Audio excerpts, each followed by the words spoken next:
it's just unbearable when people don't pay. Holy cow!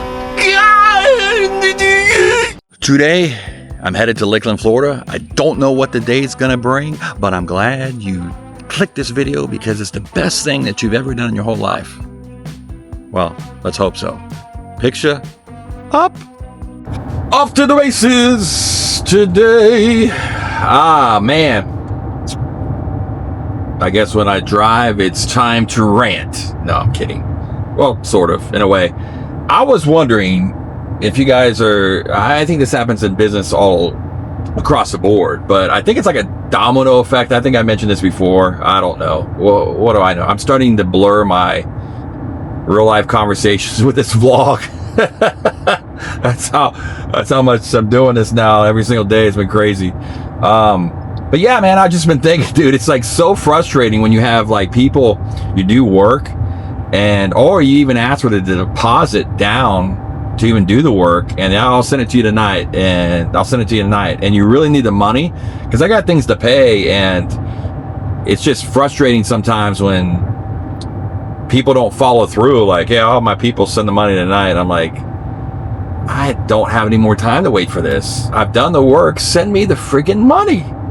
Send me the freaking money. Oh, but I better drive.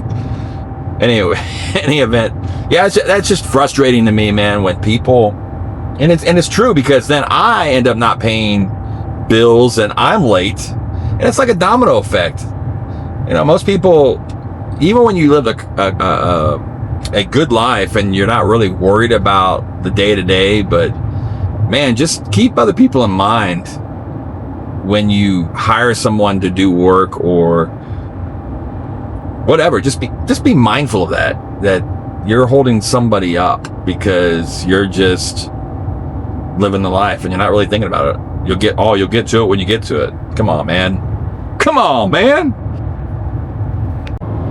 You know, I really enjoy road trips. Just the old road dog in me. Touring with bands, just being on the road in general. I think even before I had the opportunity to do that, I always liked being on the road and out and about. But I'm excited. I've got some tentative stuff, travel dates, and I'm excited about this vlog because I think, you know, vlogging, it's a lot more interesting sometimes when you get out. And I follow people that are, you know, majority is stationary and they still have interesting lives, but there's something about getting out in the elements. I follow a lot of other vloggers that live out of a van, and I mean, again, I talked about that before. Maybe I did on this vlog, or I told somebody about it, that I would totally do that lifestyle if I had the opportunity, for sure. But yeah, some cool things. You know, I have a client, which, by the way, my client Blue Jay Recording Studios pays me on time, so it's not Blue Jay. I want to make that clear. I love Jay. Jay is awesome, and he's a blessing.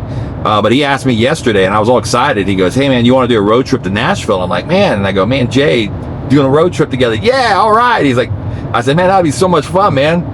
You know, it's because he has this. Back in the day, everything was recorded on 2-inch tape. These reel-to-reels and everything. Then, you know, technology advanced, everything got digital. But he's got this old console, not console, but a 2-inch reel that's literally tape. Like, you know, the 70s and 80s, all the big wigs and musicians would record their records on these things. So anyways, he has one, and a couple of channels are out, and there's this guy in Nashville that can fix it, but I think he's just going to swap out units. And so he asked me if I wanted to drive up there and do that. He'll pay for everything or whatever. And I was like, yeah, man. I thought he was going with me. But anyways, long story short is this guy up in Nashville, he has a recording studio as well, but he also has like a record press plant where they do vinyl records. And I'm like, man, what freaking cool content. Plus, just being on the open road, traveling, taking that, and then just stopping up. I always love the drive from when you're out of Atlanta going into Nashville, going through Chattanooga, stop off some places, just vlog, you know, and enjoy the process. I'm supposed to go to Atlanta next week, but The car, the General Lee, is already booked up. We had to reschedule one time because of the winter storm, and then now it's we're looking at the first week of March. I'm tentative to go to South by Southwest in Austin, Texas as well. It's tentative. They want me to go do some things, which is great. I'm tentatively maybe be going to Houston. That's like a 25% shot. And I'm supposedly supposed to be going out to San Francisco at some point here too. But again, just like when people say they're going to send you the money, I'll believe it when I'm on the plane. Well, I was coming to Hillquest. While I was coming to Hillquest Coffee here in Lakeland, Florida, then Ryan just called me and says, "Hey, I haven't eaten all day. Can you meet me at Chili's?" I said, "I just pulled up here, man." So I guess he's going to pick me up, and we're going to talk business at Chili's, like Michael Scott. It's a nice day out today. I was hoping he was a little bit behind so I could get some steps in, walk these streets of Lakeland back in the day like I used to. Man, again, if you watch these vlogs or you're brand new, the weather in Florida is amazing right now. It's definitely got the California weather going on. Love it. Of course, I am in downtown, and I used to live here. I lived here for over 10 years when I was married. And I guess it's the vlogger thing to do. I'm looking for content, but yeah, lots of vloggers came down here. But Southgate Shopping Center, Edward Scissorhands back in the day. Lots of people's covered it. So I guess it's just a thing to do since I'm looking for stuff to vlog. But they shot this movie here years ago. It was before I lived here, because I moved from Orlando to here, but I don't live here again. Let me get that straight. But it's so cool. We shot, in fact, when I managed a lot of bands, we shot a lot of music videos here. We'd have them come down from Nashville. We had this in the background. So I always kind of utilized, back in the day when I was shooting videos too, Lakeland. We shot a lot of music videos on Lakeland, signed bands I was working with. But back here, if you watch the movie, and this is not groundbreaking at all, but if you watch the movie, they've actually closed it in, but to the left over here of the wall, that's where he was kind of seduced by the woman in the movie. I hadn't seen it for years, so I might be off on that, but the door's on the left, but they kind of enclosed it in right there. But he was back in that room where it says yoga right there, yoga point on the far left. So I don't want people, I'm not going to walk there, people doing yoga and stuff. But so cool. I mean, I just love things like this, and it's part of history. And I was telling somebody the other day about all this, is like, think about Los Angeles. They knock things over all the time in Los Angeles. There's like no history. I mean, they put like plaques, and they just like level buildings sometimes, and there's so much history. That's what I like about this place. It's like, it's been here since probably the 60s or the 50s maybe, and they keep cool history. You know what I mean? Los Angeles doesn't seem to do that. They don't value historic buildings anymore. So there you go. I did the vlogger thing. Edward Scissorhands, Lakeland, Florida. Well, so much for an action-packed vlog. It's been a busy day, and before I hit the road, I had some good meetings, good conversations. It was action-packed, and it's, again, this is a part of the journey for me, documenting the journey, because I'm just not able, because of pushing through and trying to be responsible with the things I do have to generate income flow. I have to be really engaged in. So when I can, I will definitely do this, but I think this is part of it. I mean, I think if I look back at this, it's just about finding the rhythm with this thing. It was a good day, but it's also a tough day. I think some of the things I deal with, most ordinary people don't. because I deal with a lot of hyper creative people, artists, tempered people, and then some of it you mix it in with, and when I say this, I'm not complaining. I know how to deal with it, but sometimes it's a lot. And then when you talk to people that are super hyperly creative and they add faith to it, the dimension with God with it, it can get intense sometimes. And that's the thing too. And I think I know how to deal with it well. And I always thought in life I would be a really good counselor, or sometimes I do have like a pastor's heart, like a shepherd's heart, where I care so much deeply for people, and I'm always the people that I know I want to like shepherd and protect them. But then I realized I'm just not wired for that, and I just started realizing some of my friends who do that are having to be shepherds, real pastors, and people that are counselors that I know. I've got friends that are counselors. How do you do that? I guess you have to be wired, because I think the thing I struggle with the most is turning it off. It's very hard for me to turn it off because I think I care too deeply for people.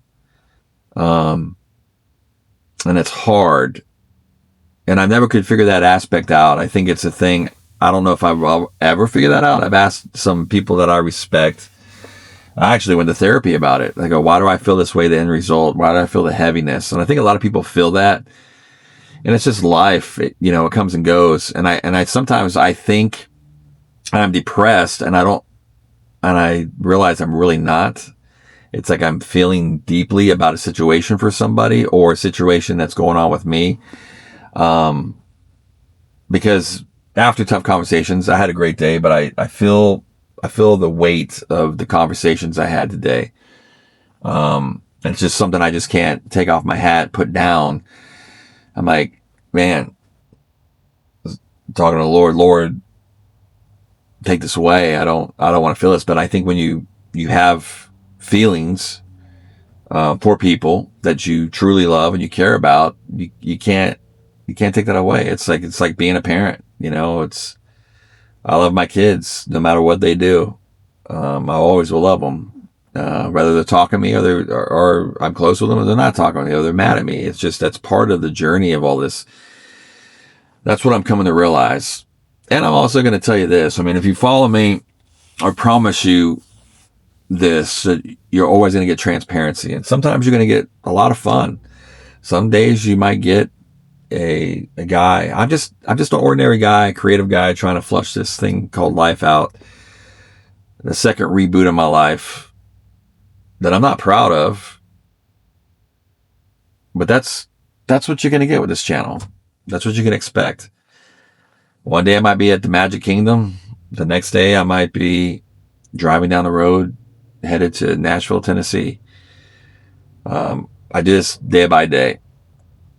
But doing this and journaling what I'm doing is so therapeutic, because whether anybody watches this or not, and I say that a lot, and I shouldn't do that to myself, but it's the truth, Again, doing this because it's good for me and it works for me, and it's cheaper than going to pay for a counselor. Do you guys wrestle with that? If you're watching that, comment down below or something. If you wrestle with that you love so deeply for people that you can't, when they're going through something, you kind of carry that and you're just like, oh man, that's heavy. Do you struggle with that too? Am I the only one? Let me know. Love to hear from you.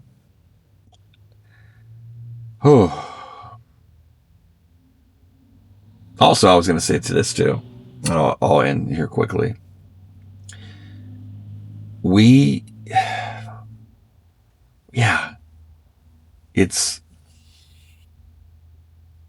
It's interesting. Maybe I think it's a different topic for a different day.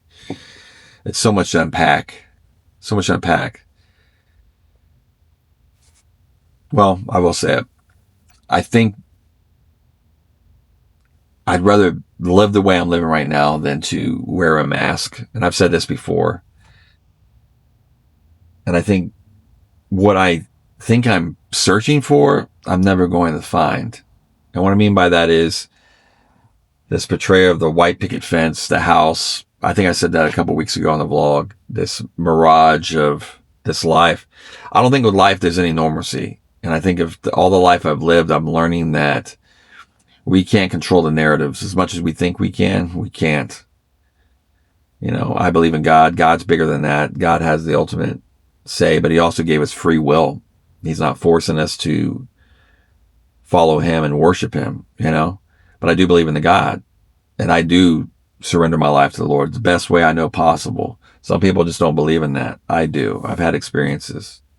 Different conversation for a different day. But I think something I'm trying to process out of my brain is this false reality of everything that was painted for me. I don't know. I guess the family, being married, having kids, I experienced that, but it wasn't to the level what I thought it was going to be, you know? I don't mean that in a bad way. It just, maybe everybody feels that way and they just stay committed in a relationship. My first marriage was bad. Second one lasted 8 months.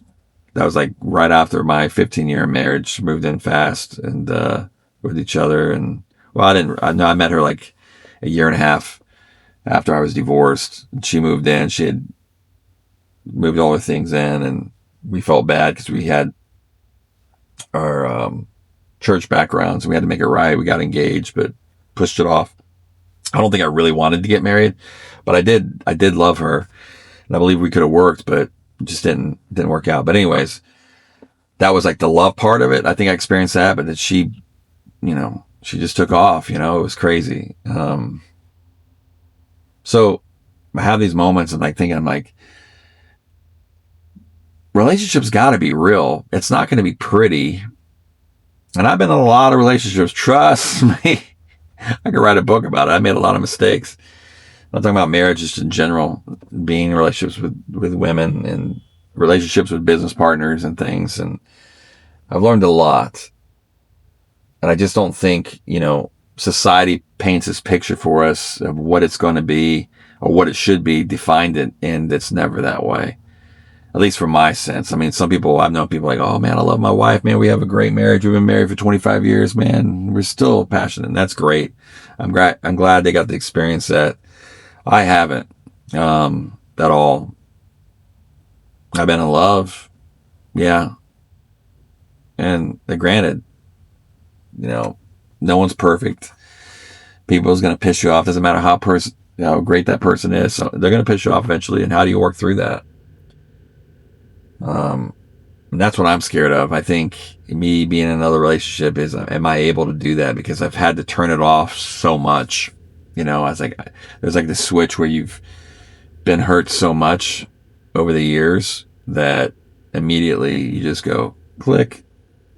And I think the reality of it too is, you know, people go, oh man, they've been divorced 4 times or they've been divorced, you know, and people make fun of that. But ideally, when you've been hurt so bad, even when you heal up, there's still these warning signs that you immediately go, I cannot let this get me. And you go click. I think that's why when you divorce one time, the divorce rates are a lot higher in society begin, because your body goes in this mode of training yourself like, you know, we're not going through this again. Shut it down. This is going to take you out.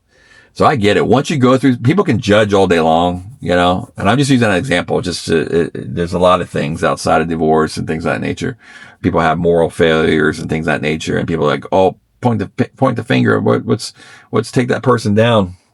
And when you go through it, you realize like, man, they're just a human like us and made a flaw. They made a mistake. And,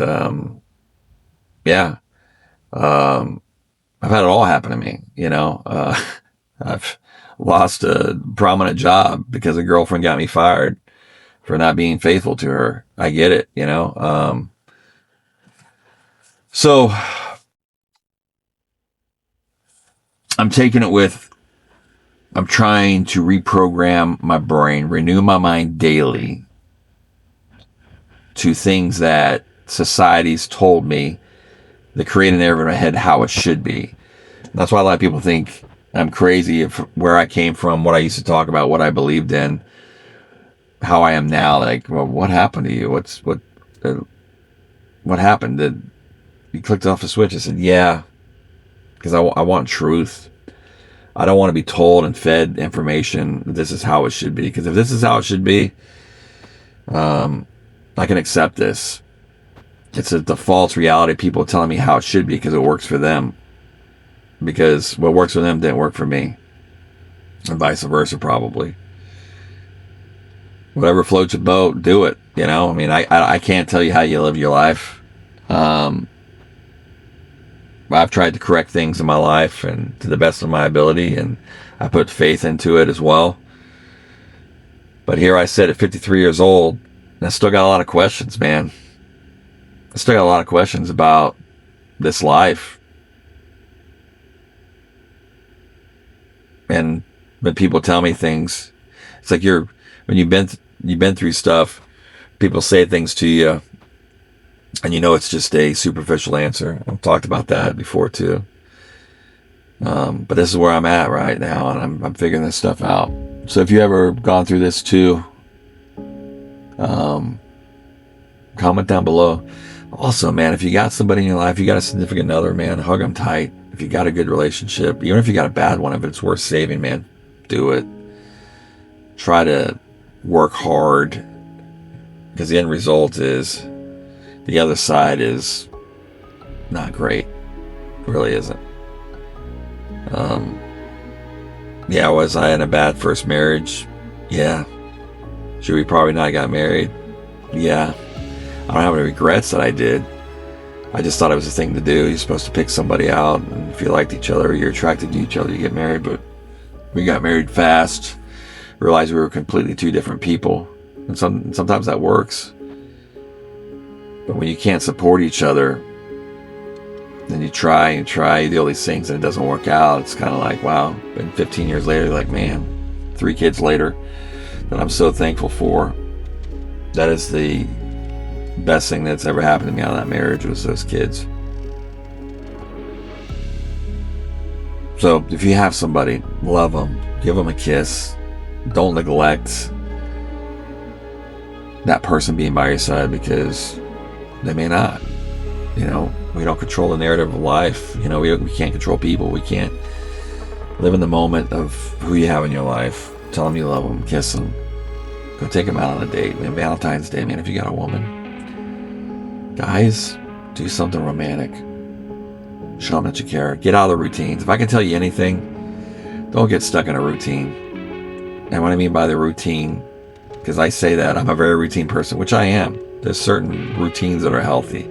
There's some that are not. In relationships and marriage, routines can be the death of a marriage or a relationship. You get too comfortable, and